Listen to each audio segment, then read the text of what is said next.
Hello, family members. I hope that you'll tolerate me coming to you in such a humble manner. I'm having a bad day, but I need to talk about something, so please stick with me if you can. Conversion therapy. Committing conversion therapy upon another person is a sin. Promoting conversion therapy is a sin. It is anti-biblical. It is against God. It is against Christianity. It is not what Jesus would do. And yet, somebody who claims to be a Christian has gotten their case gone all the way to the Supreme Court because they wanted to have the right to commit conversion practices on people, especially minors. And I need to talk about that. So here we are. Now, as I said before, this is me just unable physically to do much of anything else. Sit here and stew about this, and I want to bring you along for the ride. I'm a Methodist. I was raised Methodist. I'm still semi-active in my church in the sense that I watch the live stream on YouTube, and I still get well cards from them in the mail, which make me so happy. I can't even tell you. It doesn't seem like it should mean that much, but it does. And so obviously, I'm going to come into any discussion about conversion therapy, conversion practices, with the bias that Christianity can at least be good. Not always is good, but at least can be. And I know that's not necessarily a position that everyone will agree with, especially people in the queer community. Being a queer Christian means reckoning with the fact that this faith that means so much to you also is something that is used as a bludgeon towards other people. And I don't believe that those actions that are taken, those anti-queer actions that are taken by people who practice Christian faith, are supported by anything that's actually in the Bible. I don't think that they're intrinsic to that faith. But there are a lot of people who do think that. To think those things are in the Bible. And think that it is intrinsic to the faith to be hateful towards queer people, which is interesting. In the Bible it says that Jesus was explicitly asked what the most important commandment was. We got these 10 commandments around. What's the most important commandment, Jesus? He went off book, of course, being Jesus. He's kind of a revolutionary guy if you actually read the text. And he said that the most important commandment was to love God with all your heart. And then the next most important commandment was to love your neighbor as yourself. Now, I can't imagine a Jesus who said that. The first two most important commandments in Christianity are supposed to be love yourself, or love your God and love your neighbor. Love, love, love. Hate can't be a foundational part of that religion as far as I'm concerned. Reading the text the way that I do. This is who needs your attention immediately, by the way. Oh, gosh. Sorry. Anyway. So, conversion therapy, if you're unaware, somehow lived in blissful ignorance, is any sort of purportedly therapeutic practice that says we can change you from gay to straight or trans to cis or anything like that, And there's been study after study after study done. There's been research. There's been everything. Every single time someone says, oh, I can do this, I can fix you, I can change you from being gay, they are proven to be wrong. That is just a foundational fact of reality. You cannot use conversion practices in a loving way because they are meant to create some sort of change that's impossible. And they are not done with love and kindness because they require things that are cruel and are enacted on adults and children all around the world all the time, no matter how foundationally true it is that it doesn't do anything, then it doesn't work. It's useless, bad, awful stuff. And yet it is done. And it's only within the last few years that people have started saying, hey, we need to ban this. It is not right. And unfortunately, it's a really bad time for that movement in the United States and in the UK and places that are so openly anti-trans, especially right now. Because the anti-trans stuff, I don't know if you realize this or not, but it's just a stand-in for anti-gay. Right now, the public opinion is that gay people should be able to live their lives and be left alone in the United States and the UK, wherever. For the most part, that's world opinion. It's becoming more and more of a thing. And so in places where the government can't get away with that open homophobia anymore, but still wants to punish queer people, still wants to push us to the bottom of the barrel, transphobia is a great thing because for some reason, if you're not queer, especially, people can separate gayness, sexuality with gender identity, which is wild. It really is.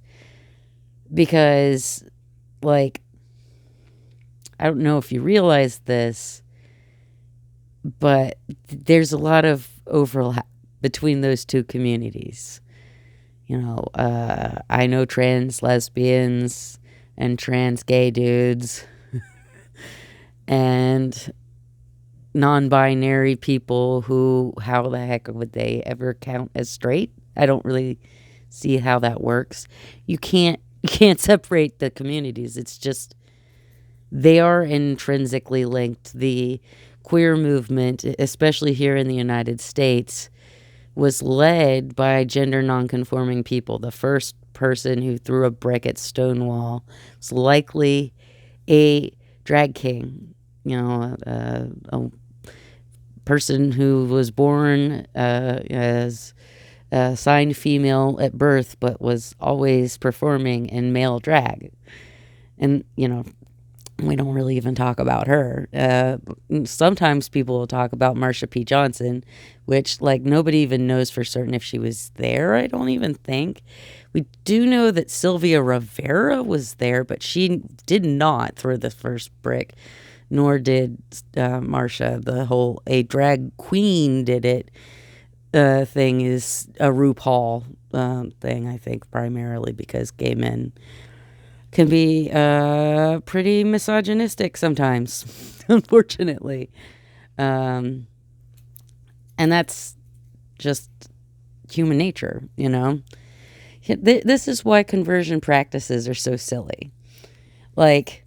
People get it wrong. People get it exactly wrong. They're like, oh, that person who's anti-gay turned out to be gay. Oh, that must mean that people who are loudly anti-gay must be hiding it from themselves. No. What that's a sign of is that every kind of person can be gay. You can be the kind of person who, in your social circles, the thing to do would be to be a horrible homophobic jerk. And you're just as likely to be gay if you were born in any other community. The community you're in, the acceptance you get as a child and as an adult, have nothing to do with whether or not you're gay or straight or bi or pan or trans or cis or non-binary, anywhere in there. That has nothing to do with. There's no nurture. It's all nature. Now, how open a person is to understanding their nature and living comfortably with it, that's a nurture issue. But the actual identity deep down that a person has as to their gender and their sexuality and their romantic orientation and all of that, that's intrinsic. That's unchangeable. It's really funny, like, when you're queer and you're online, people are always going to be like, well, have you ever tried being straight? Really?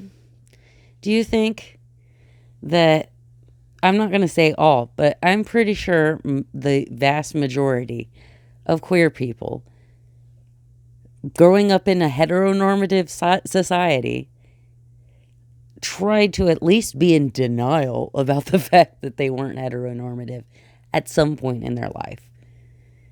And they just couldn't because they aren't, I couldn't. It took me a long time because I didn't know that there were people who were aromantic. I legit thought I was alone in the world. And when I found the term for what I was, aromantic, and then later asexual, it didn't make me those things. It just made it easier for me to talk about it. It was a lot easier for people to find me and for me to find other people who share my experiences. But, we can relate to people who don't have the same experience as us. But it is nice to have people that do. That, Jaden Ivey guy, I think that's how you pronounce his name. I've only ever seen it written. He went on his little homophobic, Pride Month is awful, rant, and then complained about being fired for being Christian. Jaden Ivey, it is sinful to say what you said. What you said was not pro-Christian. Now, of course, that's beside the point. You were speaking publicly as someone who is the face of a very large corporate entity. It was unprofessional what you did. The pro-Christian and anti-Christian is sort of a red herring because that doesn't matter. What you did was unprofessional, and that's why you got fired, and you deserved it. It was nothing to do with your Christianity. It was your hateful bigotry that was said on a public forum with your name attached and your face attached when you're a public figure. You can't do that. That's part of your job. If you court controversy as an entertainment figure, and high-level sports is an entertainment business, when you court controversy as an entertainment figure, you are risking your job. Now, maybe you might be risking it for a reason you feel is worthwhile, but making an argument for Christianity is not complaining about pride. So I don't think you did anything positive. In fact, you probably confirmed to some people that they shouldn't reach out to God. So, way to do exactly the opposite of what you said you were doing. Because I'm Christian, that is one thing that I see in situations like this, is I see blasphemers going out there and turning my fellow neighbors, my fellow queer family members, they're out there turning them away from God. And to me, that's a bad thing. Now, if you're not very fond of religion, maybe that doesn't matter to you. But if you are Christian, if you are genuinely someone who walks like Jesus, follows in his footsteps, follows his teachings, reads what he says, and really takes it to heart, it's heartbreaking. This morning, I woke up and I went to use the bathroom, and I had made a post about the Jordan Ivy thing on my Facebook. And the first thing you do when you go to the bathroom is you take out your phone and you open it up. And I opened it up to Facebook, and some jerk had come in and was like saying how anti-Christian I was being by pointing out how unprofessional and wrong he was, and how bigoted what he said was. And my mom posted this really sweet comment about, you don't know what you're talking about. You are talking to someone, my daughter, who has unshakable faith that took her through her cancer treatments and into her chronic illness now. And she dressed him down. And that is how you want to start your day. Even if it's going to be a bad pain day, that is how you want to start your day. Seeing someone stand up for you. Seeing someone acknowledge how important your faith is to you and affirm it, She's not queer. My mom has been married to my dad since she was a literal teenager. She was 19 and he was 20. She was going to turn, no, he wasn't 20, he was 21, right? I don't know. She was just barely an adult. And he was too. They're not very far apart in age. They met when they were like 15 and 16. I mean, they've been together for, oh my gosh. Let's see here. Almost 60 years? More? I don't know. It's just ridiculous. They are so heterosexual that it hurts. And yet, they can see. They grew up here in the Jim Crow South in Florida, in Brevard County, Florida, Cocoa Beach and Cocoa.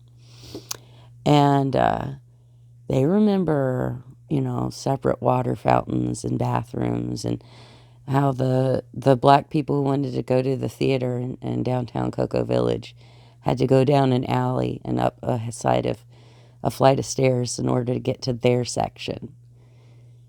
Like, that was how they were raised. They weren't necessarily raised in some special way that's allowed them to be human beings. I didn't understand my place in the queer community for a long time, but I always had queer friends, and they never hesitated. And my mom's a Christian too. My dad, he had a really bad experience with like one of those fire and brimstone Baptist preachers when he was a child that traumatized him, so it's a complicated topic even for him. My mom is the one who raised me in the church,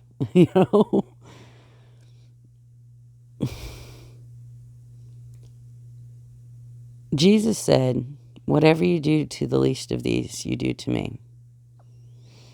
Conversion therapy is torture. Conversion practices is torture. It's ineffective and it's harmful. Doing anything to try to convince someone that they are not queer is conversion practices. You don't have to be someone who says that you're a therapist, some sort of false title that you lay claim to do conversion practices.